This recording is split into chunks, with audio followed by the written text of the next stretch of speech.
Hello, good evening sa inyong lahat. Welcome sa aking channel. So ngayon, ito yung unang price update natin. Paninda nating mga debote or mga soft drinks dahil tumaas na nga.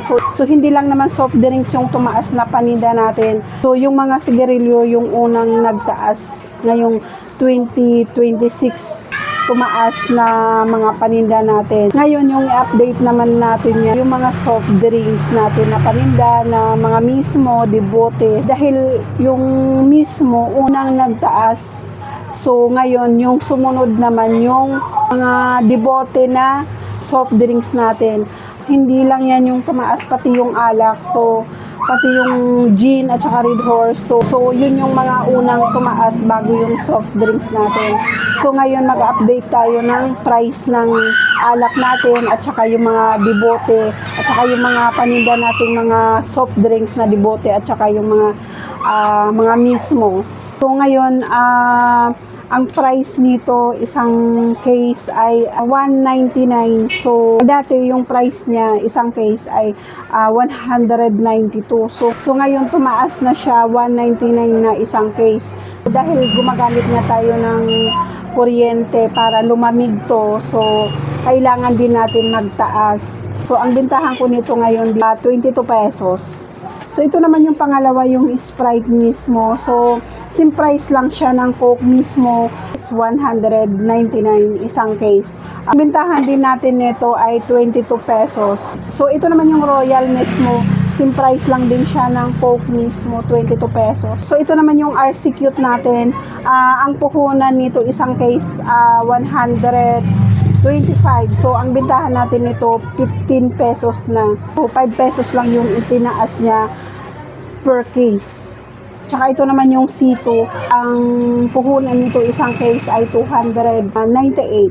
Ang bintahan ko nito, 18 pesos. So, ito, may ahente. So, magtataas din daw to sa ngayong May. At saka itong Cobra Green. So, 22 pesos na rin yung bintahan natin nito. At saka yung bintahan ko naman nitong mineral 500 ml, 15 pesos. Saka ito yung pinakamaliit natin, pang 10 pesos. So, dahil summer nga, so mabili nga ito yung mga inumin, mga soft drinks, mineral. So, ito yung unang-unang pinakamabili natin ngayon dito sa ating sari-sari store dahil sobrang init ng panahon. So, mabili yung mga inumin katulad nitong mga mineral, soft drinks. So, yung hanap ng mga customer natin dahil sa sobrang init. Tsaka ito naman yung Coke Kasalo. So, tumaas na rin to. Yung isang case nito ay nasa 285.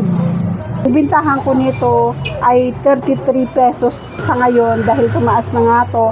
So, ngayon lang tayo nakapag-update. So, ang itinaas ng isang case ay 20 pesos. So, ang bintahan natin nito dito sa ating sari-sari store ay 33 pesos. At saka itong Sprite Kasalo, so same price lang sila ng Coke Kasalo, 285 din yung isang case. So 33 din yung bintahan natin nito. So ito naman yung Red Horse natin, yung bintahan natin nito 140 isang ganito. So, isang case ng Red Horse ay nasa 660 at saka yung bintahan ko naman ito sa maliit na Red Horse ay nasa 75 pesos.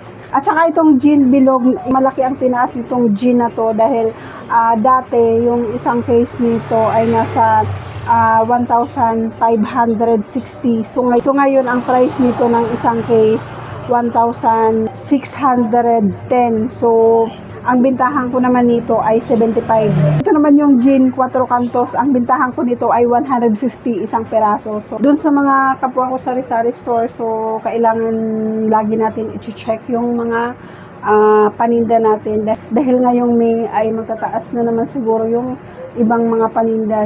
So, dahil nag-update na sa atin yung Jack Angel, yung nagdi-deliver sa atin. So, ito lang yung price update natin ngayon sa ating soft drinks at saka alak. So ngayon magpapaalam na tayo. God bless all. Thank you.